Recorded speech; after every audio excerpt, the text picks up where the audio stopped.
feed. Thanks. And thank you again for coming to the live feed. Hey, glad to have you. Thanks. Welcome.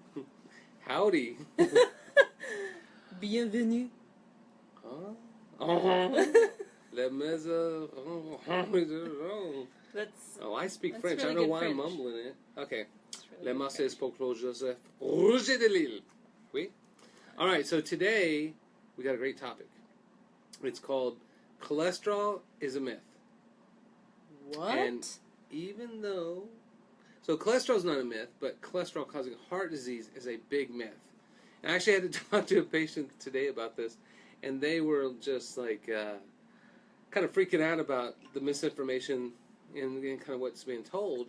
And so today we're going to get real. We're going to talk about the science of it. And if you look on the link on Facebook for our live feed, I actually have put the slides on there that we'll cover today. So, and you could also find them on slideshare.net/Patrick Garrett and then the number 7. And there's 44 slides on there, and you can just pick, I think it's page 2, the top one is cholesterol is a myth. And then you'll have the same slides that we're talking about too. Cool? So, why is cholesterol causing heart disease a myth? Because it's a big fat lie. It's just like the protein myth, or like the fat myth, and the chupacabra myth, and the Bigfoot myth. Cholesterol is real, but that causing heart disease, why is that a myth? Well, so it doesn't. And what's really interesting is, so we'll talk about some numbers real quick, is that the goal would be to say if cholesterol actually causes heart disease, then the countries with the highest cholesterol should have the highest heart disease. And you're talking about not diet, are you talking about dietary cholesterol being the cause, or blood cholesterol? Well, so the dietary is about 20% of your cholesterol, 80% comes from your liver, so you actually produce all this cholesterol. And what's interesting is cholesterol makes progesterone, vitamin D, testosterone, anti-aging hormone DHEA. Mm-hmm. DE8. It's been, I didn't get enough sleep. DE8. DHEA? God, man, I don't know. DHEA. I think I might need some of that. Maybe I'm aging too fast. We need to give you some cholesterol. DHEA, right? Dihydro. Yeah, that's it, right? So, yeah. I can even say the whole word. All right, so then it also makes like 80% of your brain. It's 20% of every cell. So all those 50 to 100 trillion cells that are turning over on a regular basis, you have to have a constant supply of cholesterol to remanufacture those cell walls. So cholesterol is a wonderful thing. So we don't make bad cholesterol. There is no bad cholesterol? Like the whole LDL, no HDL? bad cholesterol. None. Okay. And that's in the slides, so we'll talk about that too. Basically, if you look at your total cholesterol, you might have a number like 250. And 250 is the average cholesterol for Europe or like France, where they have 60 to 70% less heart attacks. What's really interesting is I developed this software years ago where we look at age and gender specific lab values, and what was really complexing, or I guess revealing to me, is that back in, say, the 1980s, cholesterol could be up to 300. We had less heart attacks during that time than we do today, and that was considered normal. So why are doctors saying that that's the cause? Well, because we get commercials that say it's the cause. But if you remember back, you remember that cardiologist, he's wearing a little aluminum foil-looking tracksuit, and he's like running and talking about how Lipitor lowers cholesterol. Uh-huh. So at the bottom of the screen, it literally was saying lowering cholesterol has never been shown to lower heart attack. Wow. And so the dude's saying this, but if you look at the bottom of the screen, it's saying, yeah, we're just kidding. Like, this has nothing to do with it. And that's where that number, like 200. So like, usually we have numbers that come from like a scientific panel, a collection of scientifically published papers, something that puts it in context of why we would choose this number. Mm-hmm. You know where the number 200 came from? Mm-hmm. They just made it up. So there's like 8 doctors that got together to decide what the new normals were going to be. And those 8 doctors were financially tied to a company that was going to come out with a brand new drug that was going to lower cholesterol to those numbers.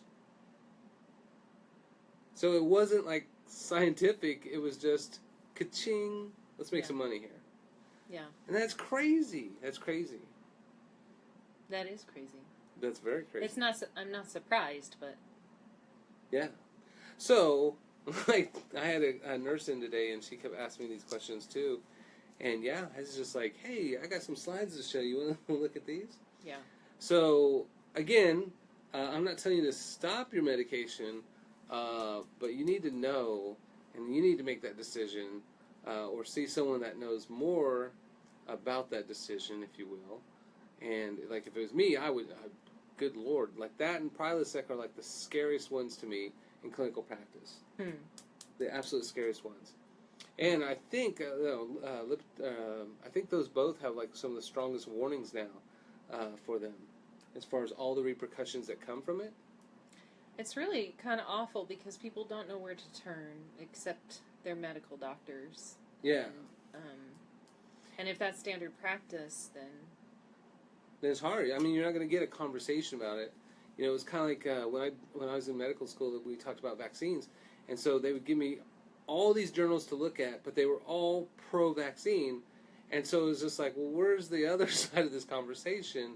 Let's weigh the facts and figure out what's right. But without all the facts, then you just get one side of the story, and it turned out that one didn't work out so well. But same thing with this. Yeah, I mean, there's lots of doctors that don't prescribe it. There's lots of doctors that have seen the horrors of it. There's lots of doctors that refuse and take people off of them. But then the majority, it's just, you know, still prescribing it. yeah. So the question would be then, especially like if you looked at, say, if cholesterol lowers heart disease. So it's one thing to say this when they came out with the new drug. And the new drug came from statins. The statins came from red yeast rice. And the guy who actually discovered this, I think he was in Japan, he's a researcher, and he's trying to, you know, back, I think in the, maybe the 50s, they were trying to prove that eggs were causing all the heart attacks in the U.S.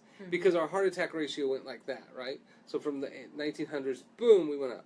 By the time we were consuming 10 pounds of sugar, we were creating a new epidemic for the first time, right? So it can't be the sugar. That's crazy talk. It can't be what we change the food. It can't be the chemicals. It can't be any of that stuff that are true contributors. It has to be eggs. It was definitely eggs, right? Eggs are causing heart disease. Poor eggs. Because eggs are full of cholesterol. So they did this, I forget who was president, but they had a U.S. scientific panel get together of all these researchers, and then they had to look at all the research and make a conclusion. And they all concluded that eggs did not cause heart attacks, which, of course, because in every other country and every animal that eats lots of eggs would have heart attacks. So then it became bacon. Well, not yet. So then that president did the right thing, which was fire that scientific panel, hire a new scientific panel, and that new scientific panel all concluded that, yeah, it's definitely the eggs. It's definitely the eggs causing all these heart attacks. So then, of course, that didn't pan out, and then you had eat the yolks, don't eat the whites, eat the whites, don't eat the yolks, eat part of the eggs every now and then. Finally, they came out recently, it was just like, eat your damn eggs, they don't cause heart attacks, right? Yeah. And then during the 70s, it was fat that they said was causing the heart attacks. And that makes sense, right? Fat's cholesterol, so obviously that's how we're getting it. And so then everybody stopped, was going low fat, but then they ended up just eating more sugar, which then caused more heart attacks. Because it turns out, guess what? It's not the fat. Yeah. It's not the fat. Or, well, we talked before, though, the type of fat. The type of fat's very important, yeah. So, yeah, that's one thing that we'll talk about later in this is whether it's inflammatory fat or anti-inflammatory fat. That's the fat that matters. So some fat will protect your heart, like well, we'll talk about that. Something like fish or wild-caught fatty fish, you want wild-caught fatty fish, or free-range birds, or grass-fed, grass-finished beef, or 100% grass-fed beef. Those will actually reverse and prevent heart disease through 9 separate mechanisms. And are those what we call polysaturated or monosaturated? Well, so omega-3s, and they're going to be in different things, like from saturated fats got a bad rap, but saturated fats we figured out didn't cause heart disease either. Yeah. And now we're going, we make all these scientific, like, oh, this is what it is. They still say that. I went on the American Heart Association website to do a little bit of research, and that's what they're still saying. And that's, it's one of those things of like, say you have a crazy person, so then you're like, all people are crazy. Well, that's not true, right? It's inflammatory fats are inflammatory and cause heart disease. Anti-inflammatory fats are anti-inflammatory and reverse heart disease. Yeah. So, like, a fish is your best one. And if you look at, like, the Mediterranean diet, which all these countries that have the lowest heart disease, they all eat fish near the ocean, and so they eat wild-caught fatty fish. And so, of course, they have great cardiovascular health. Plus, they're using omega-3 fatty acids, like olive oil, and which are anti-inflammatory also. Right. So it's not a big surprise. It's not rocket science here, because you look at all these other countries that are doing it right, they should have the same heart disease if it's cholesterol, because they all have cholesterol. And what's even crazier is they have more cholesterol than than most Americans have. Yeah. Yeah. But they're not eating a steady diet of macaroni and cheese and candy. Yeah. Essentially. Exactly. Yeah. And they get sunlight, and they get activity. Sorry, and they folks. eat lots of fruits and vegetables. They eat lots of different colors. They eat more than 16 different foods a year. It's just like all these factors that, cause heart disease, they're doing the opposite. It's kind of like they said, what could we do to cause heart disease? Yeah, let's make that the American thing. Let's just do that stuff. And then be surprised when everybody has heart attacks. So if it's not cholesterol causing heart disease, then what is it? Well, I mean, we've already discussed it a little bit, but more women have heart attacks now than men. Right? We talked about that before. Because women are better than men. I think, and I'm going out on a limb here, I think uteruses cause heart attacks. Uteruses. We know it causes hysteria because hyster means uterus. Right? What? No, that's real. There's a movie about it too, in a documentary. Hysteria comes from hyster, which is uterus. Uteruses make women crazy, and it gives them heart attacks. Heart attacks. Can you believe that? I'm just waiting for the response here on this one. I think that's real. Is that real? Wait, guys have heart attacks. Guys have heart attacks, and now the #1 elective surgery for men in the United States is male breast reduction surgery. So maybe... I know where we're going with this, but the uterus... Okay, no, wait. Causing hysteria, uterus equaling I didn't crazy. Make that up. No, I didn't make that up. That's real. I get the word origin. They were dead wrong about that. But when you say... You're walking on thin ice when you say uterus equals crazy for women. No, I didn't say that. Girls, am I right? That was in the documentary. I didn't say that. Okay. That was in the documentary. Okay. You don't. So one. Can you post that documentary? Okay, so wait. 1 out of every 2 men have prostates so large they can barely pee. Right? Benign prostatic hypertrophy. All men start out as girls in utero, and then their ovaries descend and become testicles. The uterus shrivels down and becomes a prostate. Now the prostates are enlarged, which is a uterus. Okay. So thus, uterus in men and uteruses in women cause heart disease. Okay. But I thought it was more than just the uterus. Wait a second. I thought we had a discussion about estrogen not too long ago. You know Folks, what? if you've been watching these, you can agree with me. Everybody in all those other countries, they have uteruses and prostates too, so that doesn't work. Oh. Damn it, America. Oh. What are we doing? I don't know. I bet it's other stuff. You think? Would you ask what the cause was? I spoke about a You word said that it was starts the uterus. with E. You said the uterus. That's your word. You have to own that. That's your word. The fact that you repeated what I said makes it your word. It's your word. I'm Spicer. Thank you, Melissa McCarthy. As Spicer. Spicer. Isn't that right? So, Spicer? yeah, I'm Yeah, good, okay. I guess. Okay. So what is it? Let's go there. Well, all right, so what we is it for real? the cause? Right. Oh, why women have more. So women have more heart attacks because they have to put up with men, and they eat just as crappy, and they take hormones that are synthetic that guarantees them heart disease. Boom. Okay. Bada bing. Right? Yeah. Why didn't you say that? You knew that. I knew it. I was waiting for you to say it because you're the doctor. We should wait for the Dr. Pepper can to say stuff, too. That's why I don't drink Mr. Pibb. He dropped out of school too early to make soda. Yeah, he couldn't make it finish as a his doctor. degree. So, with... I don't know. I got off track, I think. So Valerie agrees with me. She says, I agree with Holly. Estrogen has been discussed as the cause of heart attacks in women before. That's in true. other videos. Thank you for the support. All right, then. Thank you for hanging in there with us. So, the estrogen is estradiol, not estronestrel, but mostly it's the synthetic ones that we use as like birth control and hormone replacement therapy. In fact, the Women's Health Initiative said that the synthetic progesterone and estradiol would cause heart disease by 80, or increase your risk of heart disease by 87% within the first year of taking that. Like, it takes nothing to cause heart disease in women with that amount of estrogen. And men took it, so then, of course, what do we have? We block cholesterol. Cholesterol makes testosterone. So then we have a nation of men who have low testosterone. And then we say, not a problem, we'll just give you synthetic testosterone. And then guess what synthetic testosterone does to men? Just like the estrogen. Come on now. Heart problems. Heart disease. Heart disease. Heart attacks. So then they have a commercial. So I saw this one time. They had a commercial about statins. Then the next commercial was low T. They even get a name. Low T. Epidemic of low T. So the first commercial caused the second commercial. And the third commercial was from a law firm for people who have suffered a heart attack from taking the synthetic tea because they're taking the statins. That's pretty messed up. It is kind of messed up. We've kind of overcomplicated things, America. Yes. We have, in the name of Money. the almighty dollar. It's the bling. So, how did we create the epidemic? I'm flipping through some of these slides here.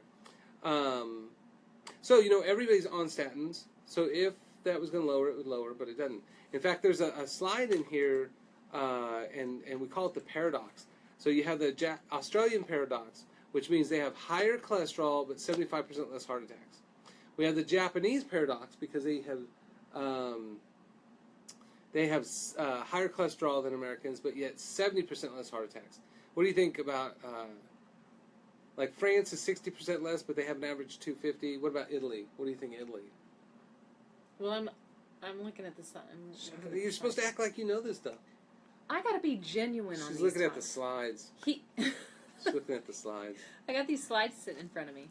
Why is Italy so much lower? Italy's 35%. That's going in your permanent record. It's because they eat so much pasta. I think it's pasta. Well, so if you look at what the world eats on Time Magazine website, you'll see that they eat like a big loaf of bread every meal. I think that's kind of true of other countries too. That would be a good question. And then the Polish people, it's like 20% less heart attacks. So everybody has less heart attacks, and America has the most because we're number one. So you're saying, as far as that number goes, there shouldn't even be any worry about your cholesterol number? No. Like, there's not a too high at all? So no, it's really a matter. I mean, because again, it used to be up in the 300s. I have patients that have really high ones, but they have familial hypercholesteremia, and of course, they're not dying from that. Is the cholesterol in the blood causing the plaque?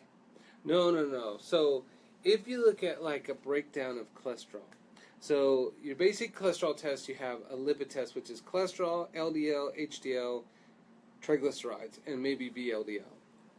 But really, all they're doing is taking VLDL, very low I just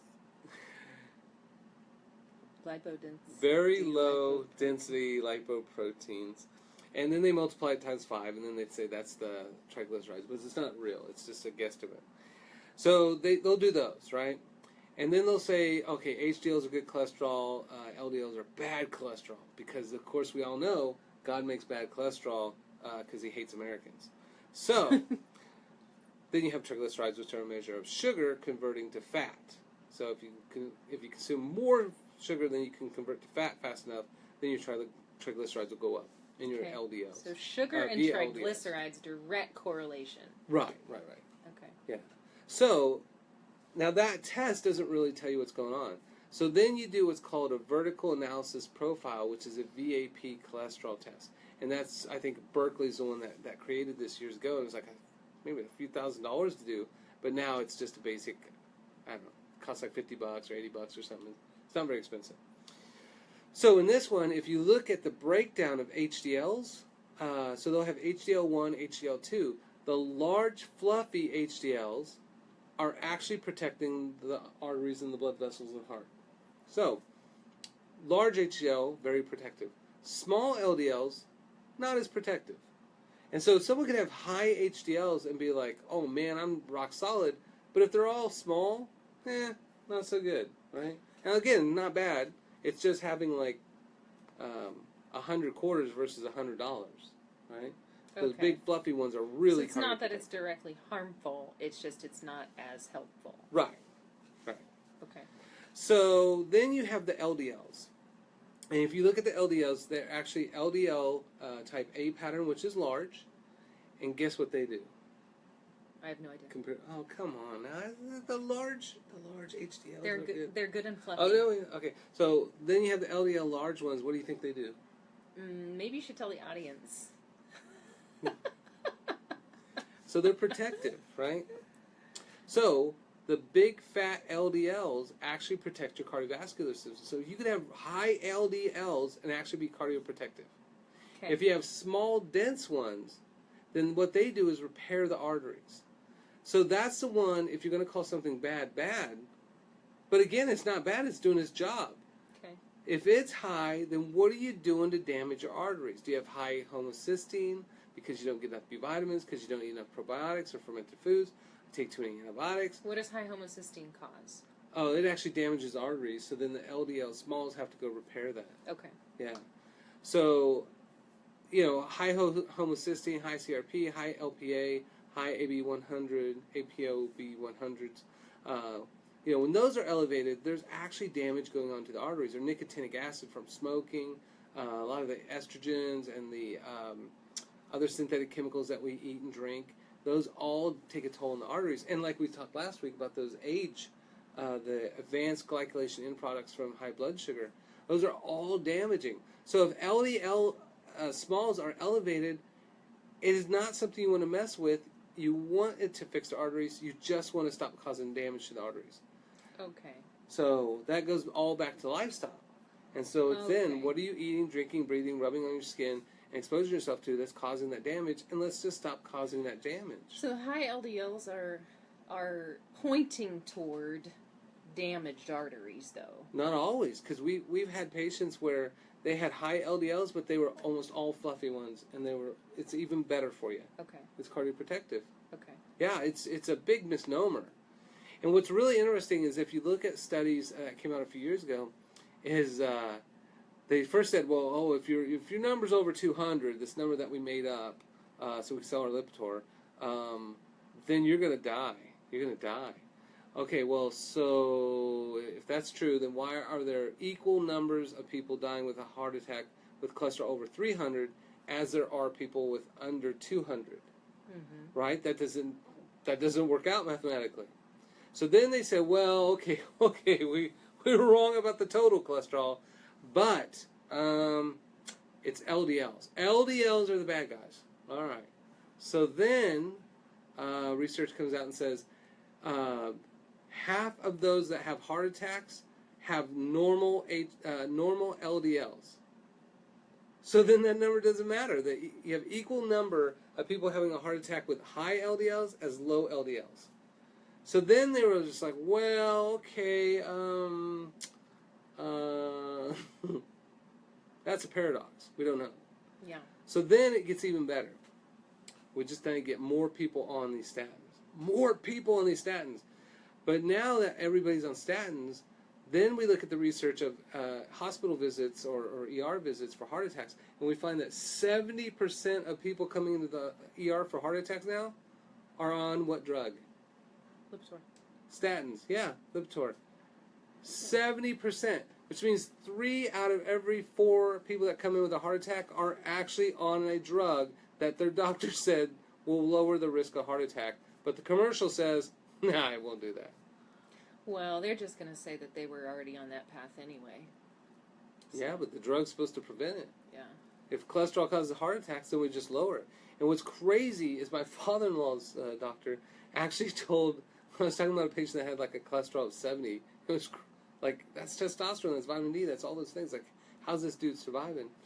And then my father-in-law had said that his doctor, his cardiologist, wants to get his down to 0, which doesn't exist. Like, you're dead. Wow. 0, you're dead. I mean, this guy's a really good doctor too. I know who he is.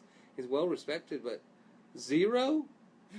Life doesn't exist with 0 cholesterol. Wow. Maybe he didn't pay his bill, and so he's like saying, that's the medical way of saying, I want you dead. He's trying to kill him. Yeah? Yeah, right. Now that makes the most sense. That's doctor-assisted suicide. This isn't Oregon.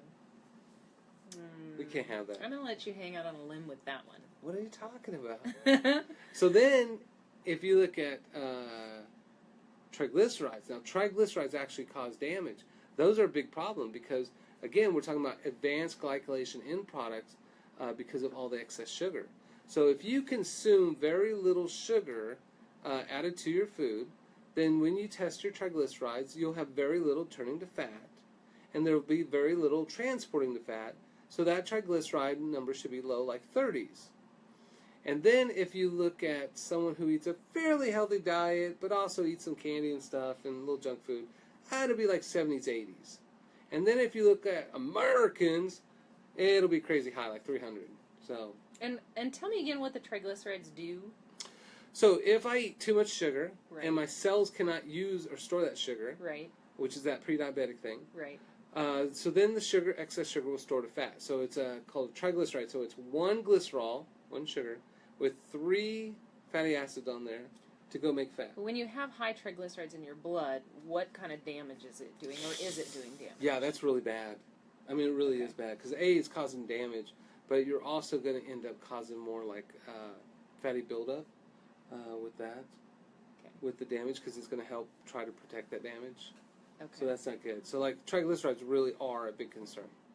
So of the things that we talked about that are real actual cardiovascular markers that are a concern, that's your LPA, your APBO1, ABPO 7659 301. 309. Hey, that's pretty close. So your APOB 100, that's what it's called.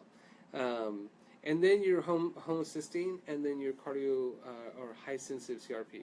Those are your true, actual cardiovascular markers. Those are the ones that you have to be worried about, not cholesterol, because heart disease is caused by damage, which is caused by inflammation, and your body responding that to fix it is not what you want to do, or not what you want to mess with. High estrogen. Yes. Is it true that you can eat a lot of fiber and it will bind to that fiber and cleanse your body of it? Yeah, so that's a good point. But that, I mean, you want, what do you mean, like synthetic estrogen? No, like we're talking about how high estrogen is also a cause of damage. And so I've heard or read or somewhere that if you eat fiber, that will bind to the extra estrogen in your body and clear it. Yeah.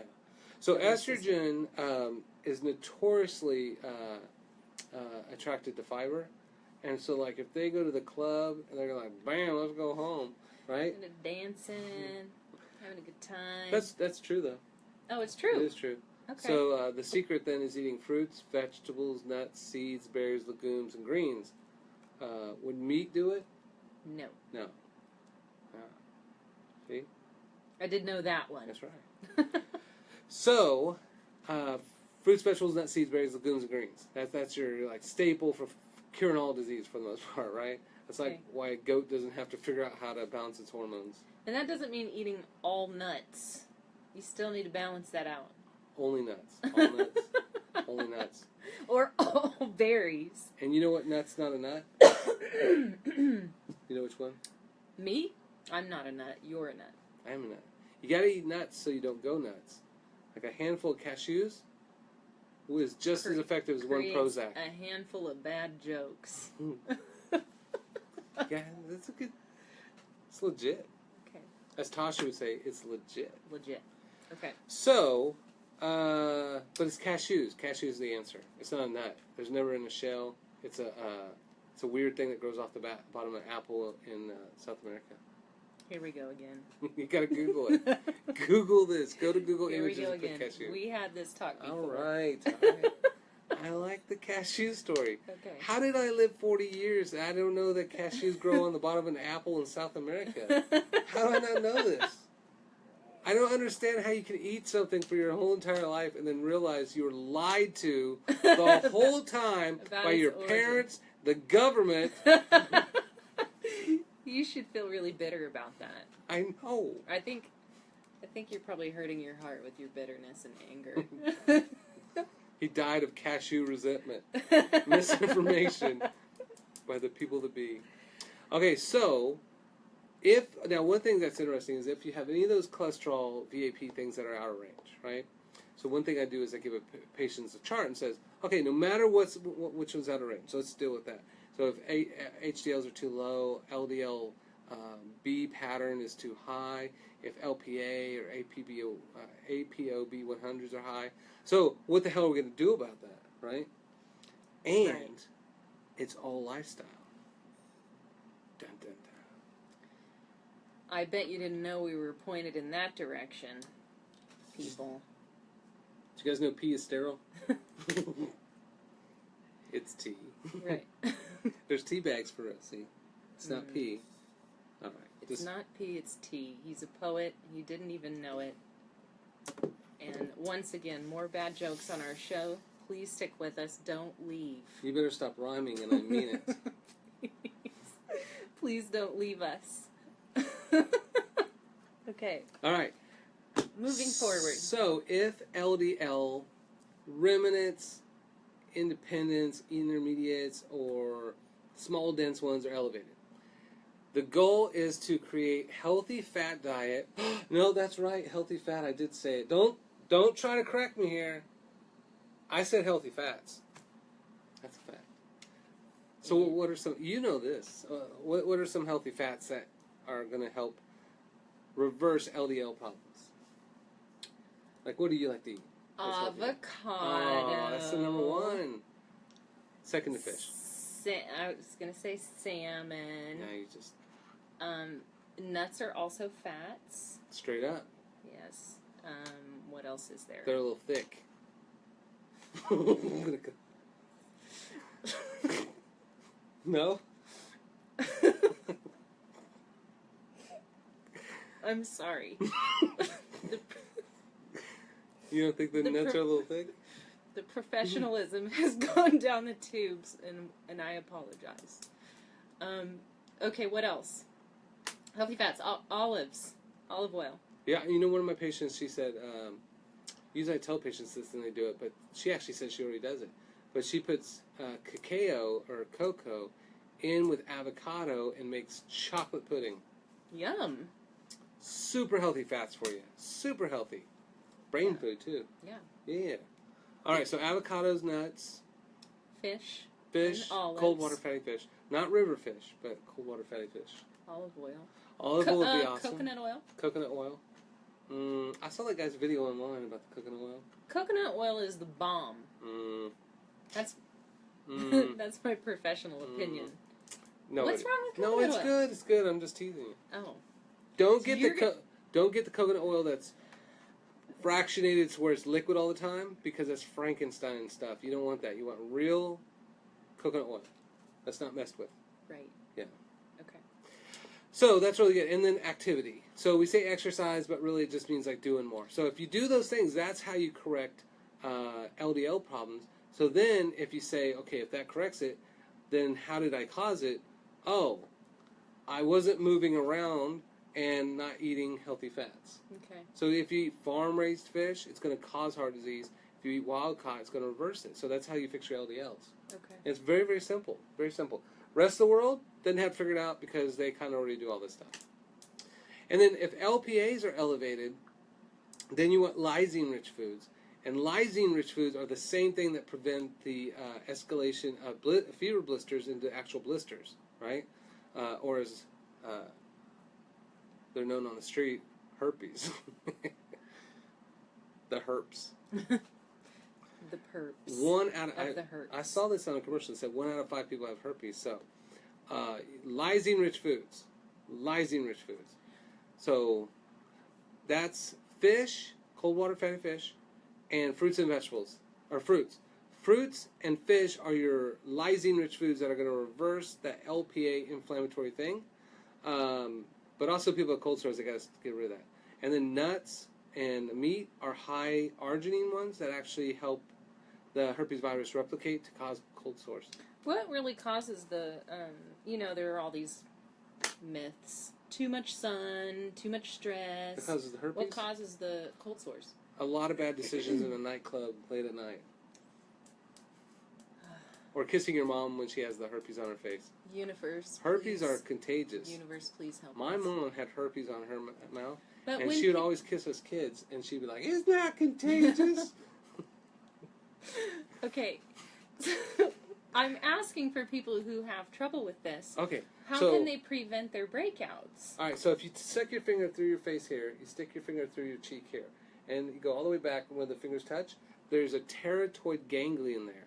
And that's where the facial nerve trifurcates, I don't know if that's a word, but trifurcates into your forehead, upper lip, bottom lip, right? So it's like... Okay. How do you do that? Okay. Okay, I'm with you. Okay, like that, I'm with you. So then, depending on where the infection started, whether some people have it in their eyes, some people have upper lip, lower lip, that kind of thing. Okay. It lives back there. And it waits there until your immune system's suppressed. And so, during the cold, that's an extra burden on your immune system. People don't get light, they eat crap, and then they basically lower their immune system. And then it uses arginine to replicate like crazy. And then it goes and makes a little bit of tingle. And then it bursts out, and then it sprays like everywhere at night when you're sleeping. This is very graphic. Thanks for that graphic description.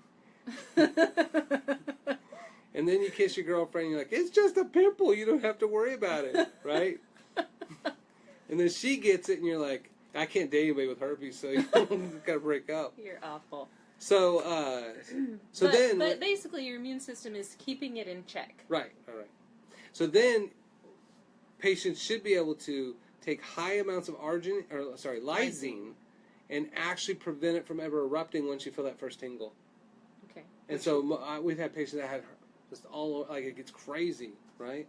And then they are able to stop it, prevent it, and then again, lysine-rich food, which is the same thing that's going to help your heart, is lots and lots of cold water fatty fish and lots of fruit. Okay. I got to get this fish routine down. It's hard being a Kansan and growing up as a Kansan and eating fish. It is just not part of the routine here. Am I right, people? Like, it's just... Who was born and raised here as a Kansan eating fish? Other than, like, I had, like, catfish. My dad used to go fishing. That's going to cause all kinds of problems. Right. Because it's a bottom feeder. It's a bottom feeder, yeah. Right. We pollute the environment, it cleans it up, and then we eat it. Yeah. I worked at this restaurant, and they were by the lake in Lake Texel, Lake Worth, by Fort Worth, and they caught a lot of catfish, and so then we were selling it like crazy, at the restaurant, and then they found a dead body. So the catfish were eating the dead body. All these people ate the catfish who ate the body. We are all one. We're all one. That's right. That's right. So then if like IDLs, small dense lipoproteins, it's the same thing. Healthy carbs, which means fruits and vegetables. Yeah, I was going to say, seeds. define healthy carbs, because a lot of people will think, oh, this low-fat processed cracker that's crazy. is a healthy carb. Yeah. So if you eat fruits and vegetables, nuts, seeds, and berries, there's lots of good healthy carbs in there. So lots of sugars that bind to fiber, which then actually feeds your gut bacteria, which makes your vitamins and makes butyrate, and you feed DNA polymerase, and you prevent cancer. That doesn't mean eating candy and then drinking kombucha. No. So like even juice is more problematic for heart than it is than the fruit itself. Right. You want to eat real actual fruit, or green smoothies or something like that, where you get the fiber in there. So a healthy carb diet is real whole grain, not gluten ones, but whole grain.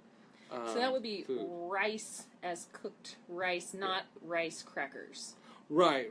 That's a great point, because black rice, red rice, purple rice, forbidden rice, and brown rice, but really not like rice crackers, rice chips, rice this, rice pasta. Like, even like white rice,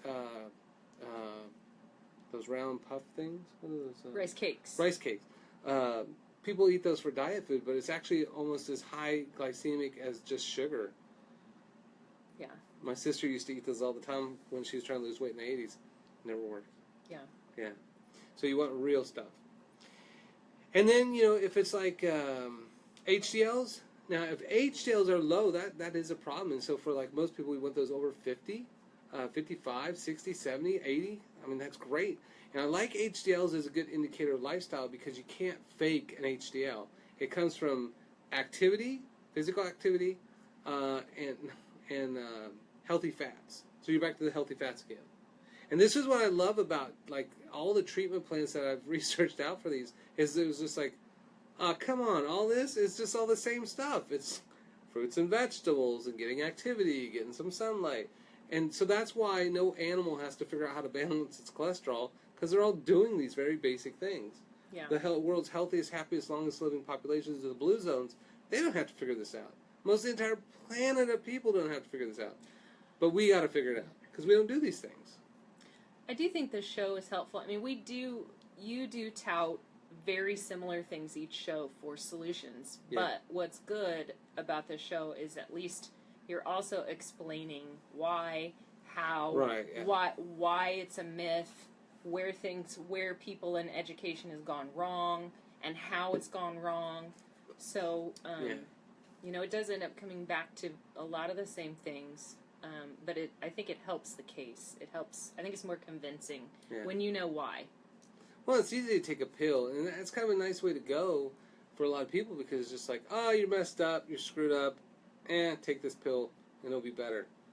And it's one thing if maybe the pill would get you better, but we now know you're more likely to have a heart attack with that pill. And so it's kind of like Diet Pop.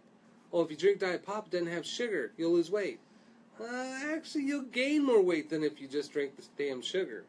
Mm-hmm. So it's like it's worse. And so, it's hard for people, because they listen to these things, listen to other things, and they're trying to figure out what to do best, but they get all these mixed messages. Yeah.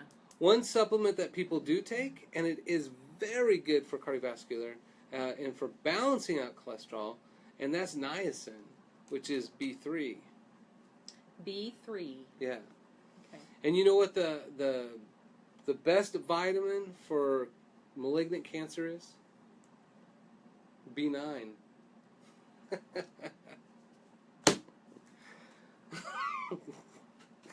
That's not true. It's just a joke. Okay, so niacin-rich foods, get this. I bet you're thinking, crazy, how would we ever get niacin-rich foods? But it's mushroom and wild-caught fatty fish and fruits and vegetables and nuts, seeds, berries, legumes, and greens. So, But especially fish. And asparagus is really high in too. And then your pee stinks, so people know when you went to the bathroom. So we have a lot of people watching. I just want to say hi to some people: Tina, Newman, Rachel. Newman, I think Newman's ready for some yoga moves because of your bad jokes. And Newman, I'm going to the sweat lodge with you. Yeah. Yeah. Go ahead. Yeah. Anyway. Yeah, so thanks you guys. I love seeing you guys on here. Who else has been on here? Valerie. Valerie's asking, do tomatoes have lysine? No, tomatoes don't have lice. That I've seen. If you were in a hurry, Valerie, I'm sorry. He is not going to give you your answer right away. Tomatoes have lysine in them. Enough lysine to help? Yeah. How much lysine should you take? Oh, come on now. It's a buttload. If you have that tingle, are you talking about for the fever blister or the heart? Either one, but it says it on the bottle, a buttload. I'm just letting you know. Just look for that. Buttload. So, if it's for a heart, it's just a regular basis thing. It's just in food. Like, you'll get the right amount.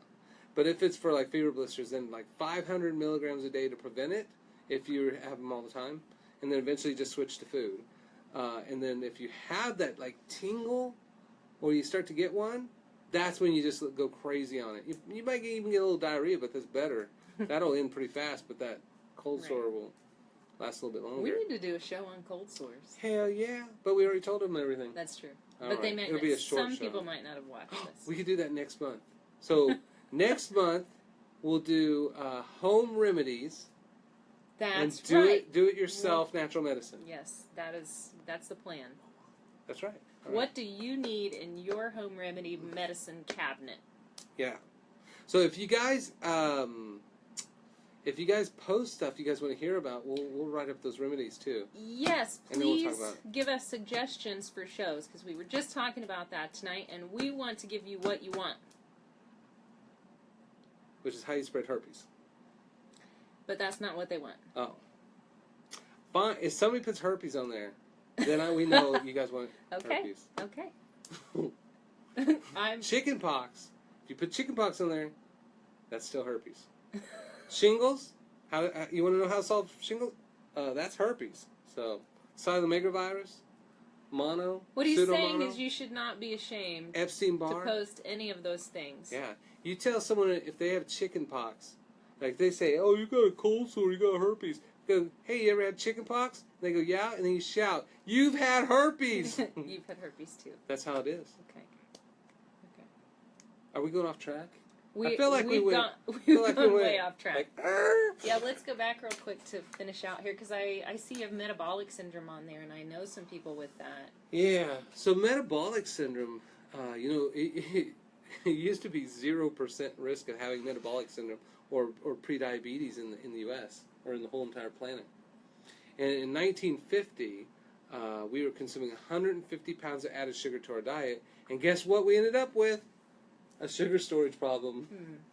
So that's that advanced glycolation end products that result from that. So the solution to that is, because it's very, very, very easy. Maybe we should do a talk on that too. But very easy to reverse type 2 diabetes. It should be very, very easy because it's self-induced. And it never existed really before 72. Now type 1, yeah. But we actually have type 1 we reverse too, which is, hell yeah, considered impossible. Ain't impossible when you got the body and some research. And a willing participant. So, low glycemic is the key to that though. Eating, there's a good book called The GI Diet by Rick Gallup. And you want to get the book, the cheap one, it's probably like a penny on Amazon now. But you don't care about the rest of the book. Like, rip the rest of the book off, throw it away. It's not helpful. It's not healthy. But it does have color-coded glycemic charts in there. And if you look at red foods for each category, that's what causes metabolic syndrome or diabetes. If you look at yellow, that's what's going to slow it down when you're trying to reverse it. If you look at all the green things, that's what reverses or prevents diabetes or type 2 diabetes. And guess what they all have in common? Fruit, vegetable, nut, seed, berry, legumes, green. Like, if you just eat real food, you don't have to figure that out. And that's why America in our diet is diabetes, where we actually have more obese people than overweight people for the first time in history. But other countries don't have to worry so much about that unless they start adopting our foods. So metabolic syndrome is as simple as low glycemic foods and exercise. That's right. That's right. So it's just a sugar storage problem in a cell. And so once the cell gets too much sugar, it downregulates the receptors, more insulin and more sugar wait in the hallways in the blood, and then you test that and they have high blood sugar. So if you have a storage problem, you have to get that sugar out, and that's burning it. So that's through activity. Mm-hmm. So where we said the whole entire planet, most people walk about 10,000 steps a day. Kansans walk about 2,500 steps a day. Well, yeah, we just go. All we're doing is moving from places to sit. That's all we do. Yeah. So sitting is the new smoking. They should make in-between sneakers. Shoes meant to get people from place to place so they can sit down. And they should probably have Velcro. And sport hoses in them. Just be slip-ons. Built-in compression hoses in them. Because that's what's going to end up happening. And that's like that solution, like that people have like rock-hard lower legs. You got to move. Your calves are your second heart. And so if you're not moving your calves, your calf muscle hearts are dying. Yeah. So, and then the low glycemic is just don't eat 160 pounds of sugar a year. Right? And if people do that, don't eat 160 pounds of sugar and move more, they will burn off that sugar, stop putting sugar in the hallways, and eventually they'll get the receptors back, and then they're not type 2 diabetic anymore. That's the thing, though. And then that prevents the heart disease. So many things with hidden sugar, which is why it's important to go back to that whole foods diet. Whole foods, unprocessed foods, like ketchup and dressings, and I mean, it's all loaded with sugar. Yeah. That's what they've said, like your ketchup addiction is really a sugar addiction. Yeah. Yeah. And you think you're getting lysine in tomatoes, but you're getting sugar with it. Yeah. Cereals. Yeah, the juices. Yeah. Yeah. So, one thing before we finish, as we're getting closer here, I want to talk about why are statins absolutely dangerous to your health? Absolutely dangerous. Now, one thing we do with medications that either block things or prevent pathways from working is if this pathway goes and starts splitting off into other pathways to create other metabolic processes.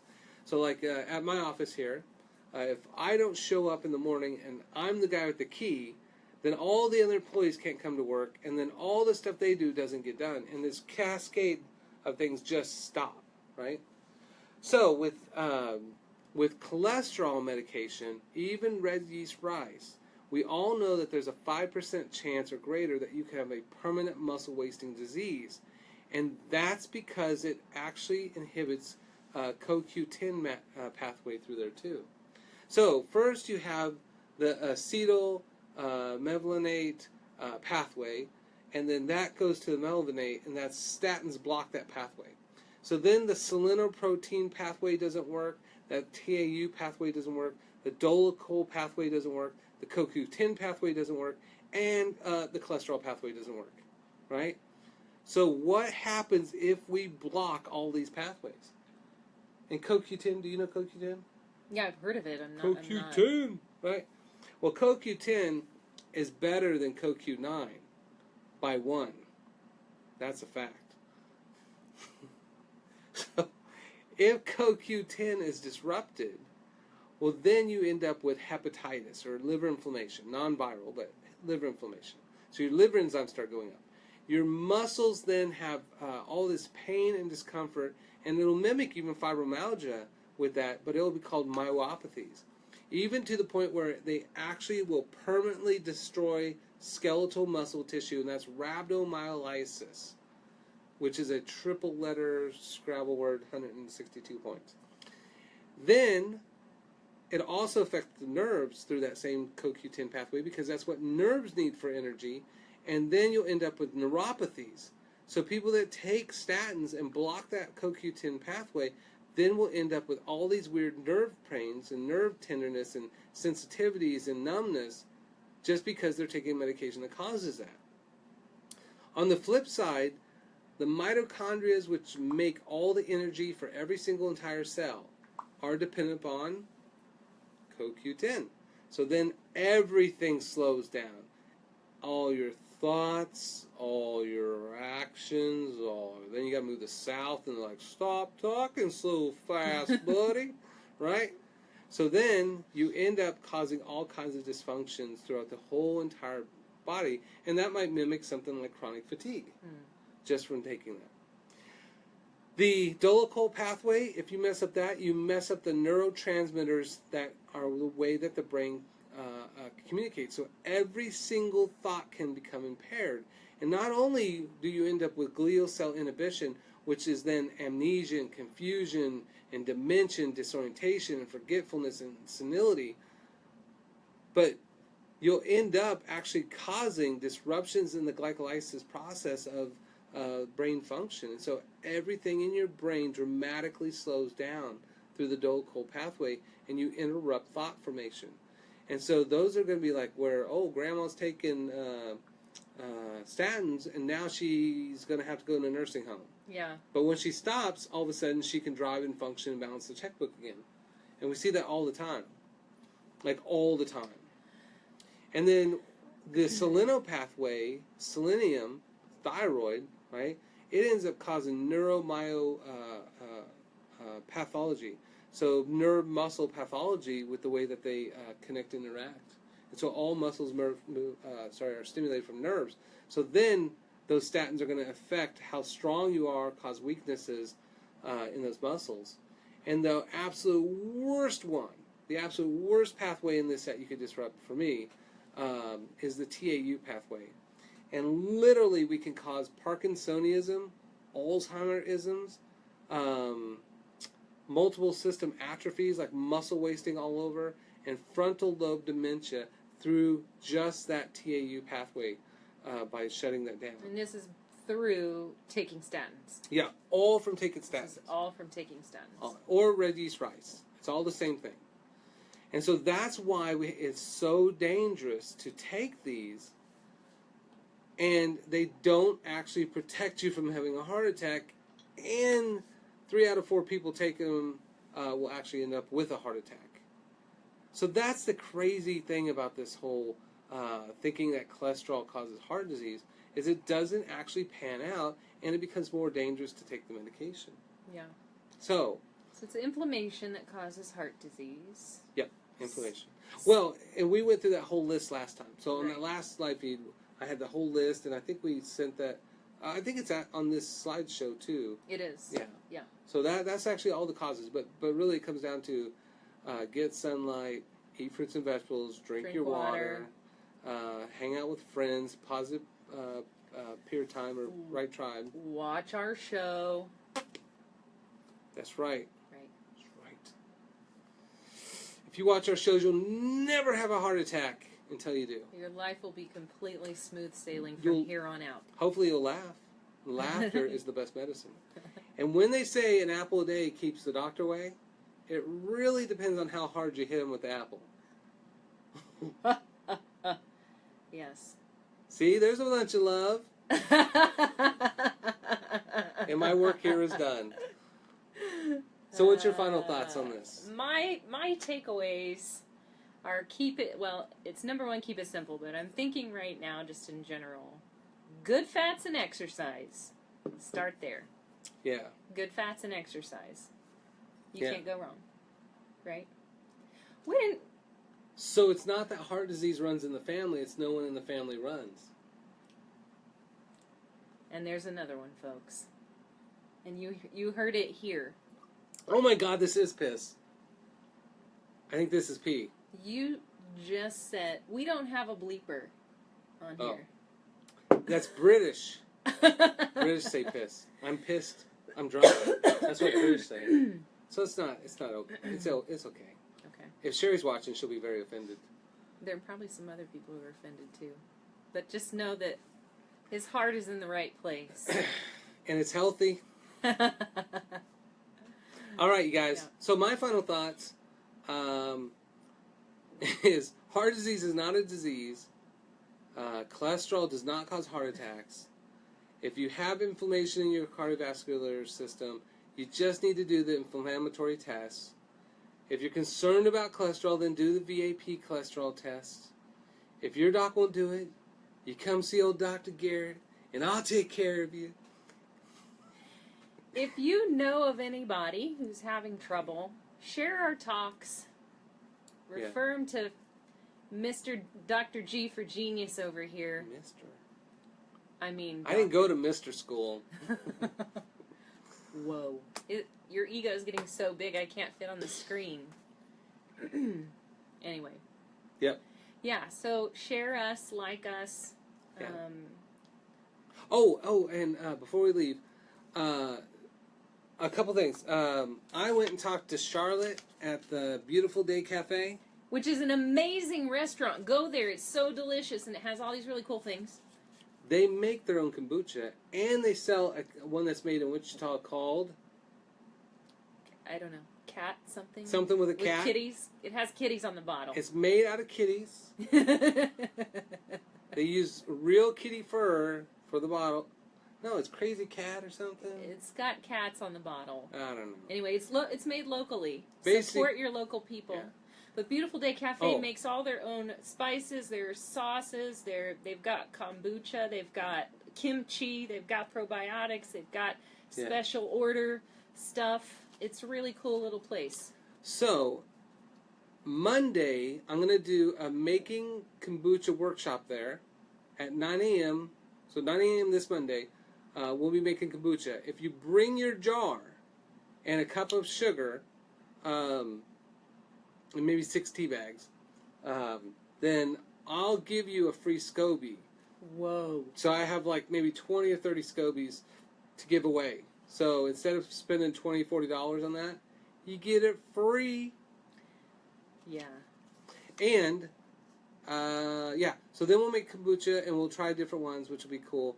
And then the other thing is, for all you guys who have had food sensitivity testing done, I talked to Charlotte, showed her what those tests look like, and I told her how hard it is for people to actually go somewhere and make changes for their food.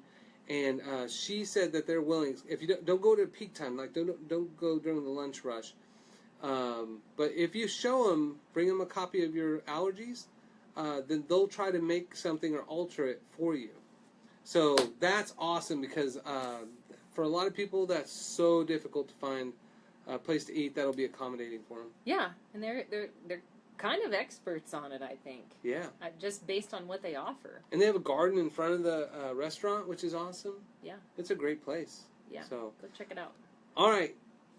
Next month, all the stuff's going to be do-it-yourself, home remedies. We look forward to seeing you guys. Thank you for being here. Peace. Please share it. Please like it. And share it.